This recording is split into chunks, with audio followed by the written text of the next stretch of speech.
I don't like being a sex symbol. I mean, I think it's not very sexy. But I hate to say that because I'm not complaining, but I do feel that is kind of a slippery slope where... Pamela Anderson, a name that once made the whole world pause whenever it was mentioned. Throughout the 1990s, she defined the word icon, the face gracing dozens of Playboy covers, the star running along the beach in Baywatch, and the embodiment of a fiery beauty that Hollywood simply couldn't look away from. But behind the spotlight, behind the red swimsuits and the dazzling smile, was a life nothing like the dream the world imagined for her. From a small-town girl on Vancouver Island who grew up in poverty and carried deep emotional scars, Pamela entered show business with a heart full of passion, only to be swallowed by its very glare. She loved fiercely, lost painfully, and became the central figure in one of the biggest scandals in Hollywood history. From beach goddess, Pamela was turned into a symbol of desire, of controversy, an image she never truly controlled. And yet when it seemed she had fallen for good, she rose again, this time telling her story in her own voice, without denial or embellishment. Now, at 58, Pamela Anderson is no longer the girl running along the shore, but a woman rewriting her legacy through honesty, kindness, and the quiet peace she has finally found. Her story is not just a journey from fame to downfall, but a testament to the power of facing the truth, that even icons can be broken, and that even after losing everything, one can still find themselves again. Pamela Denise Anderson was born on July 1, 1967. While the whole country of Canada was jubilantly celebrating the 100th anniversary of its founding, a baby girl let out her first cry in the small town of Ladysmith, nestled on Vancouver Island, British Columbia. Because she was born on such a historic day, she was affectionately called the Centennial Baby, the child of the century. The name evoked hope, good fortune, and a radiant future. Yet, ironically, Pamela's life, right from its very first chapters, was a sorrowful melody, the complete antithesis of that special title. Ladysmith was not a place for extravagant dreams. It was a small, quiet town where life seemed to drift slowly with the rhythm of the tide. Winters there were long and bitter, with cold winds whistling through the gaps in every wooden door, and the sea was almost always cloaked in a silvery gray shroud of fog. The Anderson family lived in a shabby old wooden house where the sound of the wind rattling the tin roof sometimes drowned out their conversation.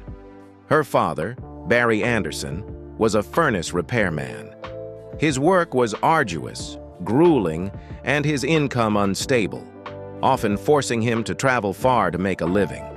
The image of him returning home at the end of the day, smelling heavily of furnace smoke and his face etched with fatigue, was deeply imprinted in Pamela's memory. Her mother, Carol, was a waitress at a small diner. Pamela always described her mother as a woman who was painfully gentle and patient, one who silently endured the burden of life without a single complaint. They weren't poor to the point of starvation, but a sense of lack was always present, like a phantom. Pamela's childhood was a string of days spent waiting for her mother to get off work late at night. Meager meals and long evenings when the little girl would sit quietly by the window, listening to the sound of the ocean waves lapping the shore like the sea's endless, drawn-out sighs. However, the thing that scarred her young soul wasn't material poverty, but a tangible fear, a darkness that would forever change her life. At the age of 6, Pamela's safe world collapsed. She was abused by the very babysitter her parents had trusted and hired. For a child, it was an indefinable experience, something that could only be felt through pain and utter bewilderment. The little girl didn't understand what had happened, only that from that moment on, her innocence was stolen. She chose silence, burying the horrifying secret deep within her soul, carrying the fear like an unwelcome companion. Before the pain could even subside, the nightmare struck again. At the age of 12, as her body was just entering the strange changes of puberty, Pamela once more became a victim, this time of a close family friend. Again, she didn't tell anyone. Fear was compounded by feelings of guilt and shame. In her memoir, Love, Pamela, she wrote these haunting lines. "I thought I was a bad girl for letting it happen. I was afraid my parents would hate and reject me if they knew the truth. So I chose silence." Silence became her defense mechanism, a fragile wall she built to shield her bleeding heart. The darkness seemed determined not to let her go. At the age of 14, at a party, she was gang raped by a group of young men.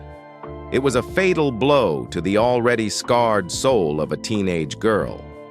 When she returned home, she didn't cry, she didn't scream.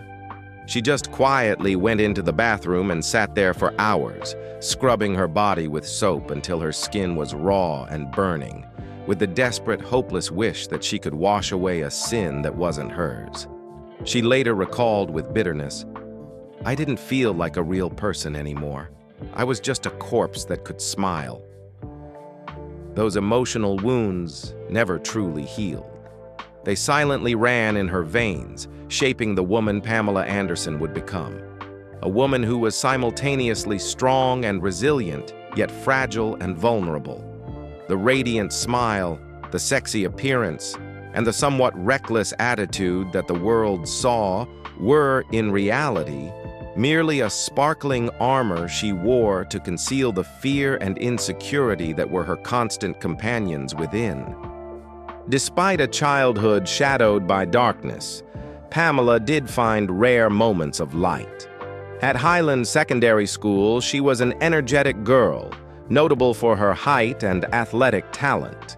She was chosen as the captain of the school's girls' volleyball team.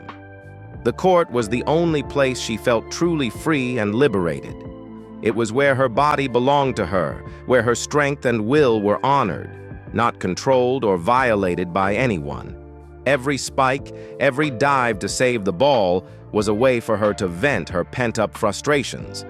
Teachers from that time often described Pamela as a kind, outgoing girl who always laughed very loud.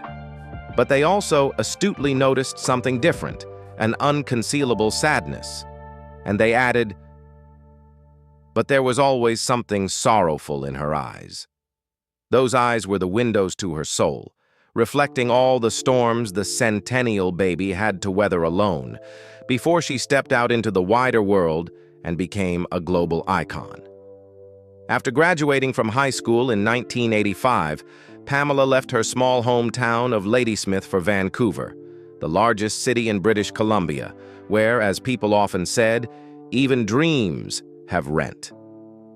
With no degree and no connections, she started out as a fitness instructor at a local gym. With her athletic figure and boundless energy, Pamela quickly became a favorite among clients.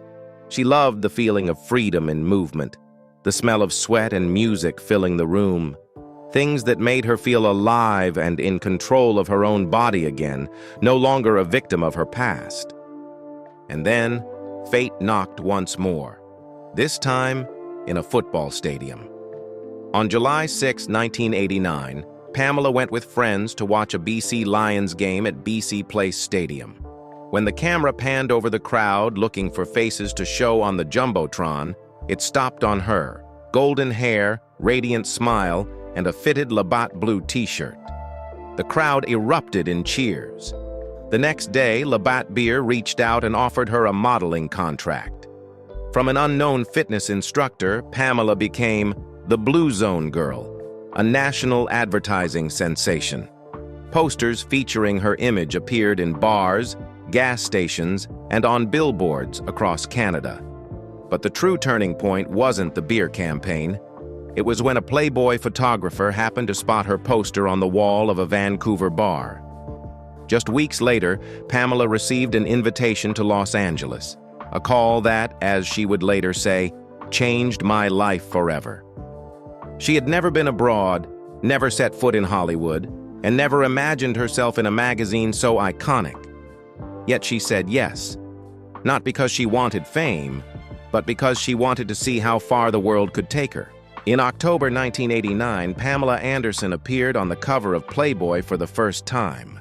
The photo, soft lighting, an innocent yet sensual expression, caused an immediate sensation. Just 3 months later, in February 1990, she was named Playmate of the Month, the highest honor Playboy awarded to new models. It marked the beginning of a decades-long relationship between Pamela and the magazine. She would go on to appear on more Playboy covers than any other woman in history, a record still unbroken. But for Pamela, Playboy wasn't just about boldness or fame. It was a form of liberation, a way to reclaim ownership of her body after years of trauma and violation. She once said, "People think I posed nude to get attention. No, I did it because my body had been taken from me. Now, I choose to be the one in control of it." Thanks to Playboy, Hollywood doors opened wide.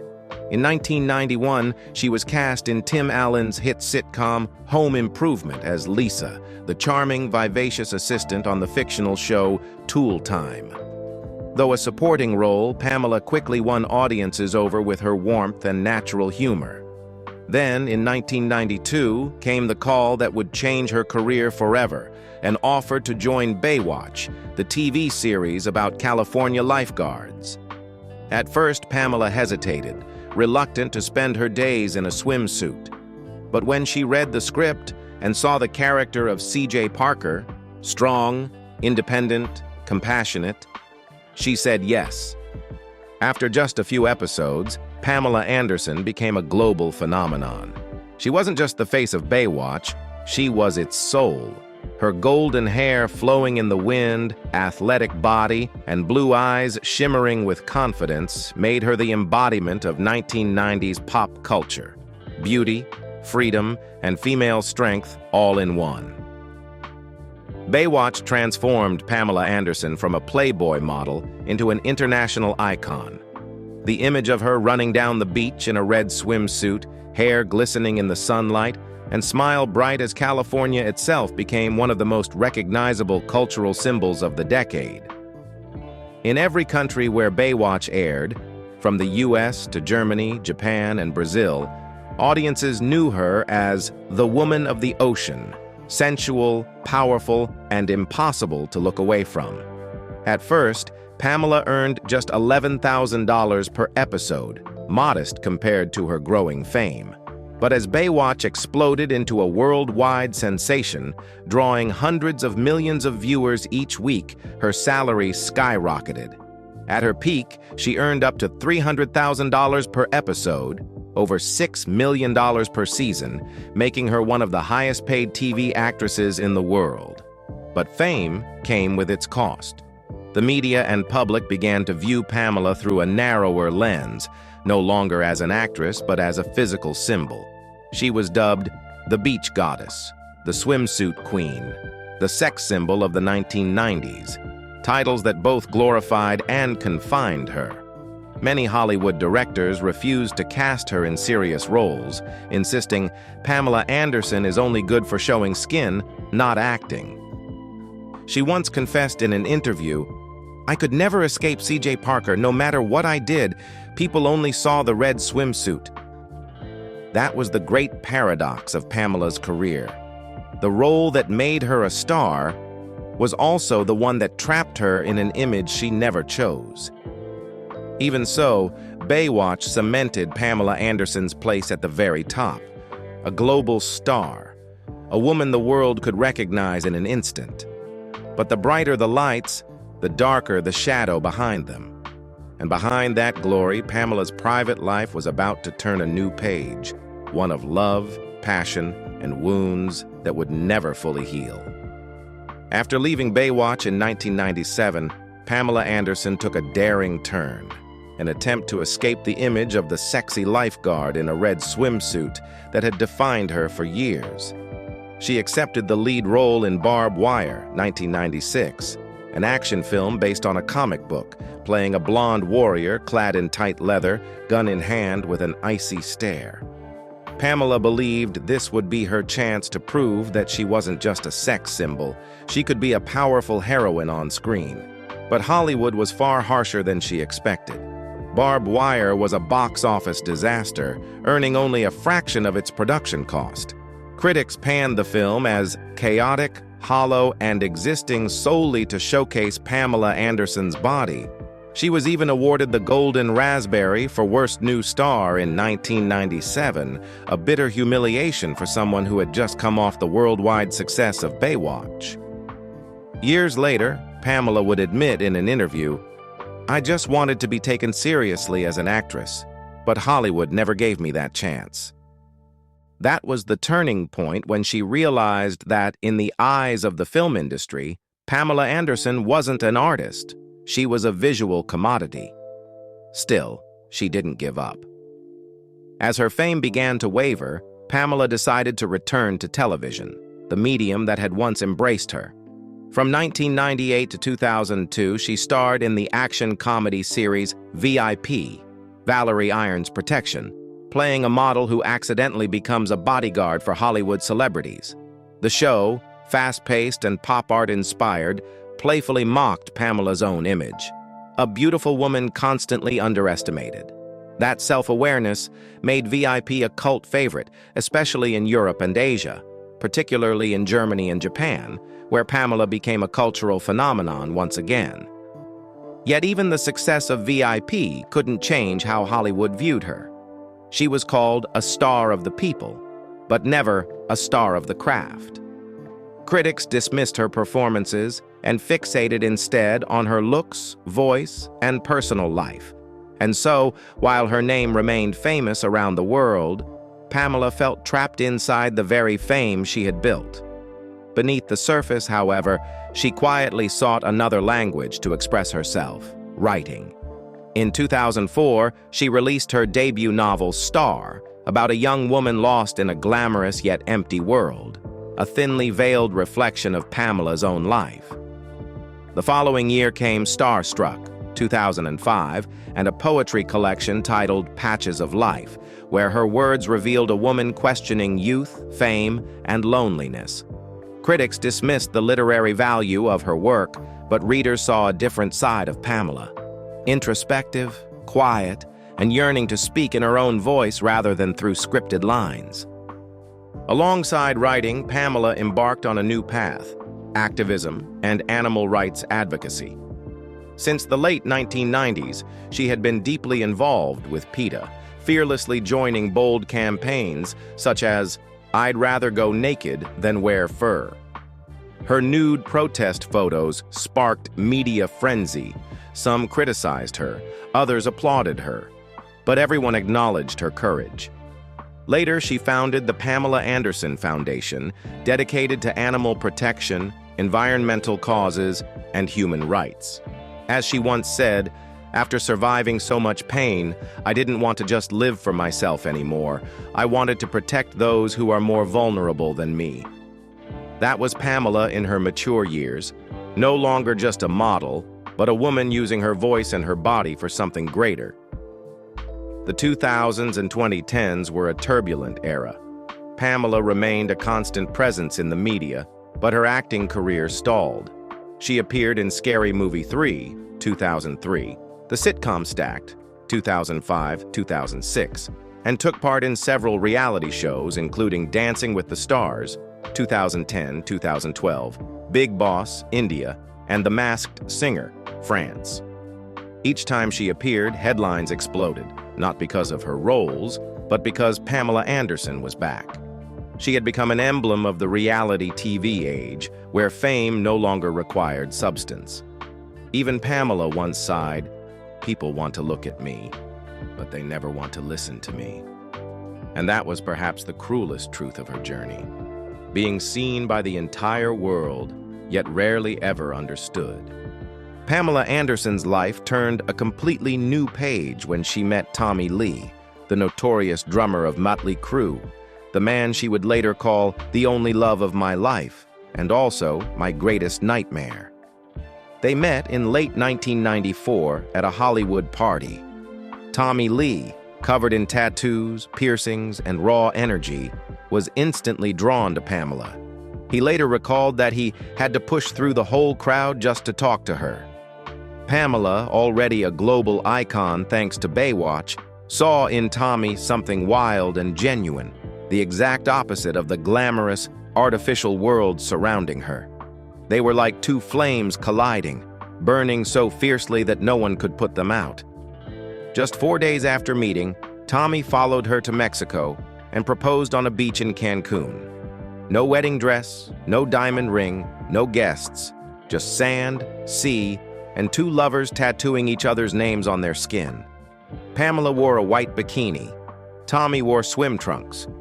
It was an impulsive, reckless wedding, the perfect reflection of two rebellious souls. She took his last name, becoming Pamela Anderson Lee, and the world began to watch them like the ultimate rock and sex couple of the 1990s. At first, their marriage was a long intoxication, wild parties, endless tours, and a lifestyle that felt like every day could be their last. Pamela described Tommy as a man who could make me laugh uncontrollably and also terrify me with his rage. Their passion was explosive and destructive, always starting with kisses and ending in shouting. To the public, they were Hollywood's hottest couple. But behind the gates of their Malibu mansion, another world was slowly collapsing. The turning point came in 1995 when a private videotape capturing intimate moments of the couple during a vacation was stolen from their home's safe. The tape was leaked online, becoming the first celebrity sex tape scandal in Hollywood history. Suddenly, the whole world saw Pamela Anderson in a way she never intended. Tommy Lee was furious over the invasion of privacy, but it was Pamela who suffered the deepest wound. She was mocked, shamed, and branded a cheap sex symbol. Her acting career, which had just begun to flourish, crumbled overnight. She later said, "I didn't just lose my privacy, I lost the career I had worked so hard to build." At the same time, Pamela was pregnant with her first child. She tried to remain calm, protecting her little family amid the media storm. In June 1996, she gave birth to her first son, Brandon Thomas Lee, and a year later welcomed Dylan Jagger Lee. The two boys became the rare light in her darkest years. But the joy of motherhood wasn't enough to save a marriage already falling apart. Tommy grew increasingly jealous and controlling, while Pamela was exhausted, torn between the media pressure and caring for her children. They fought almost daily. In her memoir, Love, Pamela, she wrote, "I loved him so much that I lost myself." She tried to maintain the image of a happy family, but inside, her spirit was rotting, consumed by fear and loneliness. In 1998, tragedy struck rock bottom. During an argument at their home, Tommy Lee assaulted Pamela while she was holding their young son. He was arrested and sentenced to 6 months in jail, and Pamela filed for divorce immediately after. The case shocked Hollywood. The woman once seen as the ultimate sex icon was now the face of domestic violence, met with a mix of pity and morbid curiosity from the public. In court, she stated, "I had no other choice. I had to protect my children." After the divorce, a long custody battle followed. Pamela feared Tommy's wild lifestyle might harm their sons, while he tried to prove he had changed. Eventually, they were granted joint custody, but their relationship remained tense and haunted by painful memories. During that period, Pamela was diagnosed with hepatitis C, contracted from sharing a tattoo needle with Tommy during their passionate years together. The illness devastated her physically and emotionally. In the early 2000s, she underwent lengthy treatments, battling insomnia, panic attacks, and even suicidal thoughts. She wrote, "I lived in fear. Every day was a battle with myself." Despite all the pain, Pamela never denied her love for Tommy. She once admitted, "He's the only man I've ever truly loved." But that love destroyed them both. It cost her youth, health, career, and her faith in love itself. After their split, she entered a series of short-lived relationships, as if trying to fill the void Tommy left behind. But none lasted. His shadow remained an unhealed wound. Years later, in the 2023 documentary Pamela: A Love Story, When asked if she had forgiven Tommy, Pamela smiled wistfully and said, "I forgave him long ago, but I never really forgot." And perhaps that is the greatest tragedy of her life, when the person you love the most is also the one who hurt you the deepest. After parting ways with Tommy Lee, Pamela Anderson thought she had closed the stormiest chapter of her life. But for her, love was always an adventure without a map. She once said, "I can't live without love, even though love always breaks me." And true enough, the years that followed were filled with passion and heartbreak. In 2006, Pamela married Kid Rock, the rebellious rock singer from Michigan. They had known each other for years, but only after Pamela survived the chaos of her marriage to Tommy did they truly come together. Their wedding took place aboard a luxury yacht in Saint-Tropez, France, under the Mediterranean sun and the flashing cameras of the world's press. She wore a white bikini, he wore a cowboy hat. It was a free-spirited ceremony, perfectly, unapologetically Pamela. At first, they seemed to prove that this could be a new beginning. Kid Rock appeared devoted, and Pamela glowed as if she had finally found peace. But the happiness was short-lived. Soon after the wedding, the cracks began to show. Pamela, a liberal-minded vegan and animal rights advocate who despised violence, clashed with Kid Rock's loud, hedonistic, and hunting-filled lifestyle. Their differences deepened when Pamela suffered a miscarriage while filming Borat. The loss, combined with growing tension, shattered what was left of their bond. Only 4 months after their wedding, Pamela filed for divorce, citing irreconcilable differences. Kid Rock mocked her publicly in interviews, while she chose silence. A close friend said at the time, she was too tired to fight. After Tommy Lee, all Pamela ever wanted was peace, but that never seems to come to her.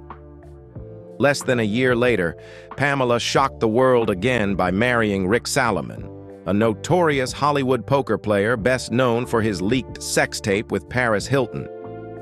The two wed impulsively in Las Vegas in 2007, while Pamela was hosting a magic show for David Hasselhoff. She joked, "I went out for lunch and came back a bride." But the marriage lasted just 2 months before Pamela filed for annulment, calling it the shortest mistake of my life. Fate, however, wasn't done with them. 7 years later, in 2014, Pamela and Rick remarried.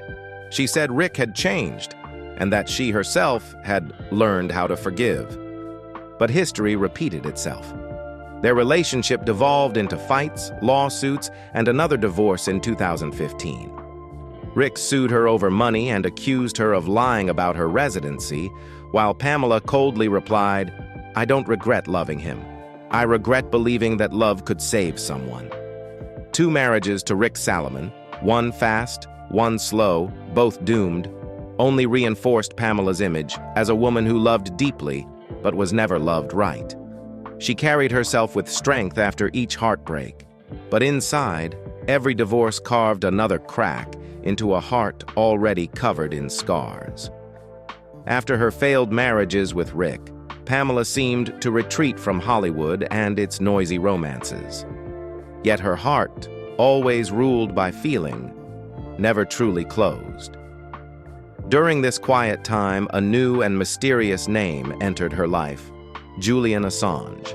Pamela began visiting the WikiLeaks founder while he was seeking asylum at the Ecuadorian embassy in London.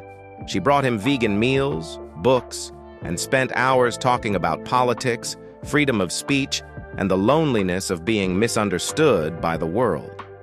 Though Pamela insisted they were only soulmates, the global press refused to believe her.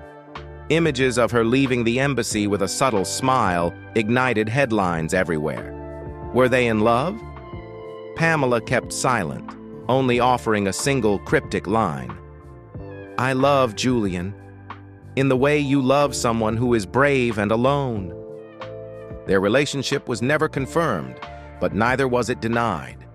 To Pamela, Assange seemed to embody a kind of man unlike any she had known before: intelligent, mysterious, defiant, a man at war with the world and therefore deeply familiar to her own wounded spirit. Then, in 2017, Pamela entered a new and very public relationship with Adil Rami, a French soccer player who would later win the 2018 World Cup. They met in Monaco at a charity gala and were instantly drawn to each other. Pamela was in her 50s, Adil was nearly 20 years younger, but the age gap didn't matter. She moved to France to be with him, leaving Hollywood behind, avoiding cameras, seemingly convinced she had finally found serenity.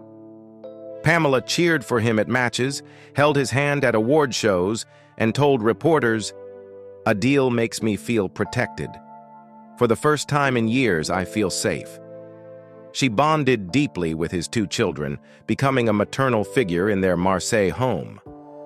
But once again, her trust was betrayed. In mid-2019, Pamela posted a shocking message on Instagram accusing Adil of infidelity, claiming she had been lied to for 2 years. She wrote, "He made me believe we had a great love, but he was living 2 lives, one with me and one with someone else." Pamela called Adil a monster, revealing that he had emotionally abused her and left her traumatized. She fled France in tears, returning to Canada, declaring she was done with love forever. Adil denied her accusations, but public opinion sided with Pamela. She later said she held no hatred, only sadness. "I'm just heartbroken that I loved someone who wasn't real." That was the last time Pamela ever went public with a romantic relationship. From then on, she chose silence and distance from the men who had repeatedly broken her trust. Yet fate, as always, wasn't finished testing her. At the start of 2020, Pamela shocked the world once more by announcing her marriage to Jon Peters, the veteran film producer of A Star is Born, and a man who had loved her since the 1980s. It sounded like a Hollywood fairy tale. 2 old friends reunited after decades apart, deciding on a whim to marry. But only 12 days later, they separated. Pamela claimed it was never a legally binding marriage, while Peters said everything happened too fast. Still, the relationship left behind one rare gesture of kindness. In 2023, Jon Peters revealed that he had left $10 million to Pamela in his will, saying, "She's always been the most special woman I've ever known." Later in 2020, amid the global COVID-19 pandemic, Pamela surprised the world yet again, marrying Dan Hayhurst, her Canadian bodyguard. The ceremony took place quietly in her garden on Vancouver Island. No guests, no press, just the sound of ocean waves and winter wind. She said, "The world was collapsing, and I just wanted to hold on to something real." She truly believed she had finally found safety, but the truth was harsher. 2 years later, she filed for divorce. In an interview, she admitted candidly, "It wasn't love. It was a lonely decision made during lockdown." Every one of Pamela's marriages, whether fleeting or long, shared the same thread, a desperate attempt to fill the void Tommy Lee had left behind. In her memoir, she wrote, "I kept trying to recreate that feeling. But the more I tried, the more exhausted I became. No one could ever make me feel the way he did, and no one could ever hurt me like that again." As those relationships drifted away like waves returning to sea, Pamela finally realized she didn't need to be loved to exist. In her 50s, she returned to Canada, living in a quiet seaside home on Vancouver Island, growing vegetables, cooking, and devoting her heart entirely to her 2 sons, Brandon and Dylan, the only constant anchors in her life. Brandon became a film producer. Dylan pursued music. Both fiercely protect their mother from public intrusion. Pamela often says, "I'm not looking for love anymore. My love now is my 2 boys." After everything, Pamela Anderson is no longer the 1990s sex symbol, nor the woman chasing love through the arms of men. She is a woman who has endured every storm, every loss, every silence, and finally found peace in her own. Though her personal life was full of upheaval, Pamela Anderson was never just a symbol of sensuality or scandal. Behind the alluring exterior was a compassionate heart and a resilience rooted in humanistic values. After leaving Hollywood, she devoted most of her time and wealth to philanthropy, something that helped her rediscover the meaning and serenity that fame could never provide. Pamela currently serves as president of the International Society for the Conservation of Marine Life, an international organization dedicated to marine conservation. She often appears at environmental conferences, calling for an end to drift net fishing and the destruction of the oceans.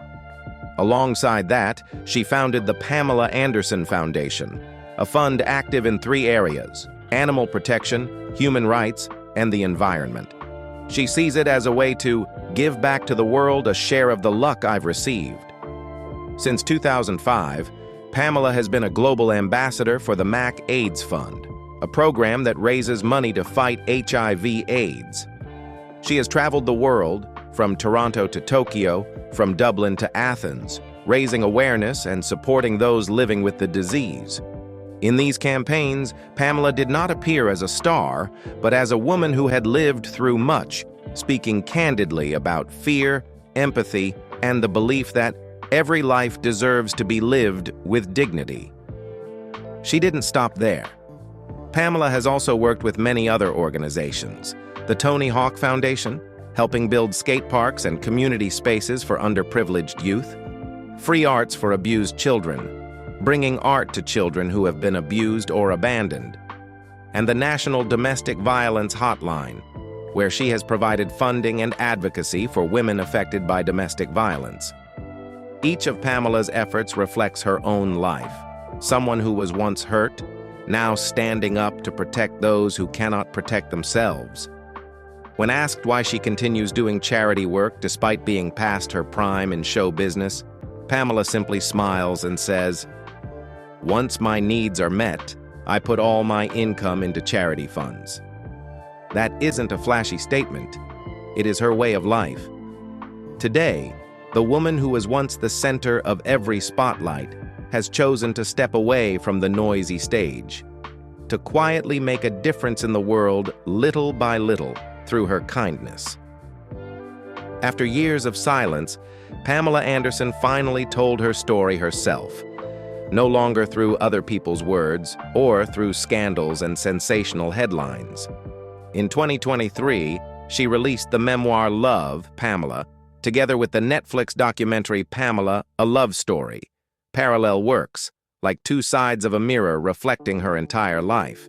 There, Pamela neither embellished nor excused. She recounted a shadowed childhood, chaotic marriages, physical and emotional pain, the hepatitis C that once brought her face to face with death, and the long journey of self-healing through courage.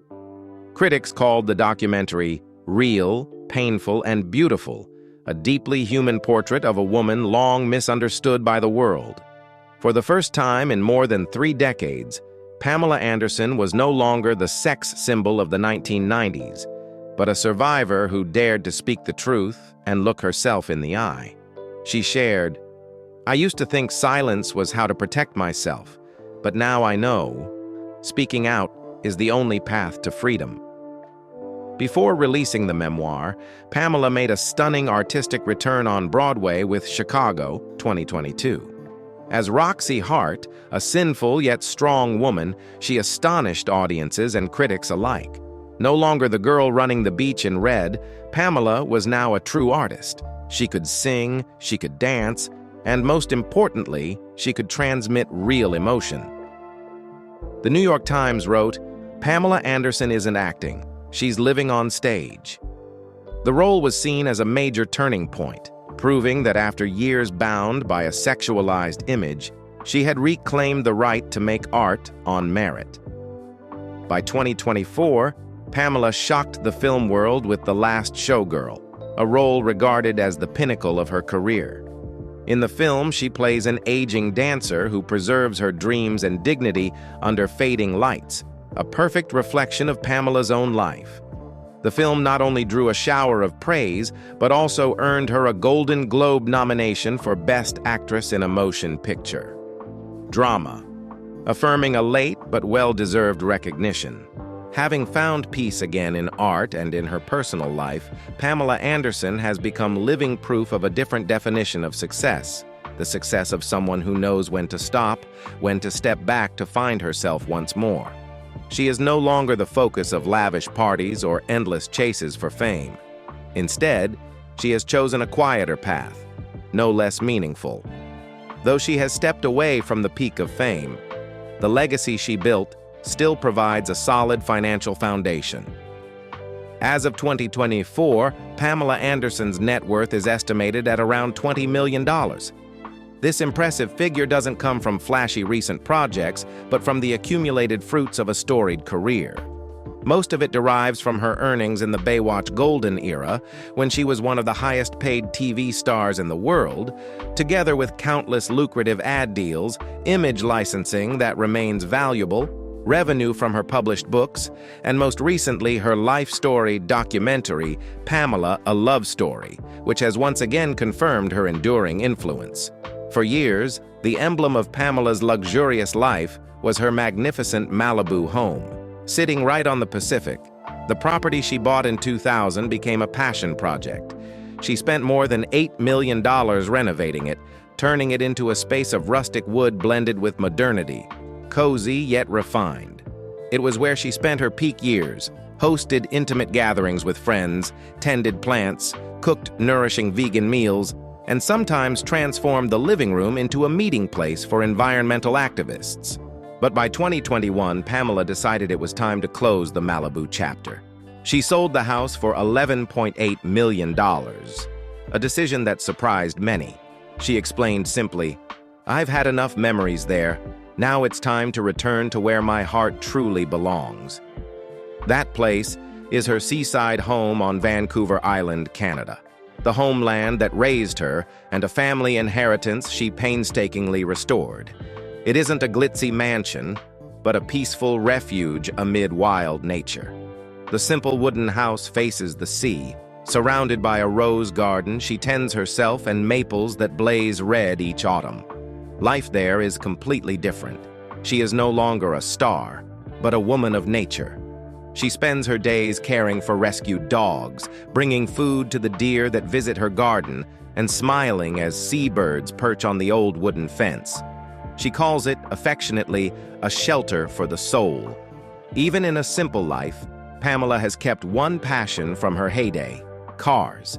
A connoisseur who loved speed, her collection reflected both glamour and a strong personality.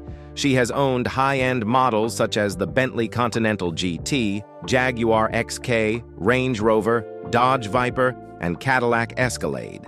Notably, a shimmering silver Mercedes SL65 AMG often accompanied her to major events, a symbol of power and Hollywood allure.